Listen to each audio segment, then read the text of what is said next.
ಪಡಲಿ, ನಿನ್ನ ಹೃದಯ ತೆರೆಯಲ್ಪಡಲಿ. ಯೇಸು ತಟ್ಟುತ್ತಾ ಇದ್ದಾನೆ. ಆತನು ಸೃಷ್ಟಿಕರ್ತನು. ಆರಂಭದಿಂದ ಯೇಸು ತಾನು ಬರಲ್ಲ ನಿನ್ನ ಹೃದಯದಲ್ಲಿ. ಅದಕ್ಕೆ ನಾವು ಅಲ್ಲಿಗೆ ಹೋಗಿ ಹೇಳ್ತೀವಿ, ಎಲ್ಲರೂ ಬಾಗಿಲು ತೆರೆದು ಕರೀರಿ, ಯೇಸುವೇ, ನಮ್ಮನ್ನ ಪ್ರೀತಿಸುವ ಯೇಸುವೇ, ನನ್ನ ಹೃದಯದಲ್ಲಿ ಬನ್ನಿ.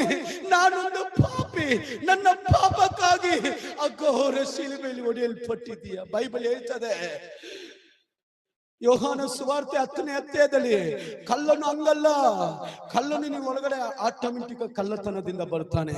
ಒಳ್ಳೆ ಕುರುಬನಾಗೆ ಬರಲ್ಲ, ನೀನು ಕರೆದ್ರೆ ಮಾತ್ರ ಬರುತ್ತಾನೆ. ಪ್ರತಿದಿನ ನೀನ್ ಕರೆ, ನೀನ್ ದೇವರನ್ನು ಕೂಗು. ಮನುಷ್ಯನ ಕೂಗಬೇಡ, ಮನುಷ್ಯರ ಸಹಾಯ ನೋಡಬೇಡ, ದೇವರನ್ನ ಕೂಗು. ಆ ದೇವರು ನಿನ್ನ ಹೃದಯದಲ್ಲಿ ಬರ್ತಾನೆ. ಆವಾಗಲೇ ನಿನ್ನ ಹೃದಯದಲ್ಲಿ ಸಮಾಧಾನ, ಆವಾಗಲೇ ನಿನ್ನ ಹೃದಯದಲ್ಲಿ ಸಂತೋಷ. ಇಲ್ಲ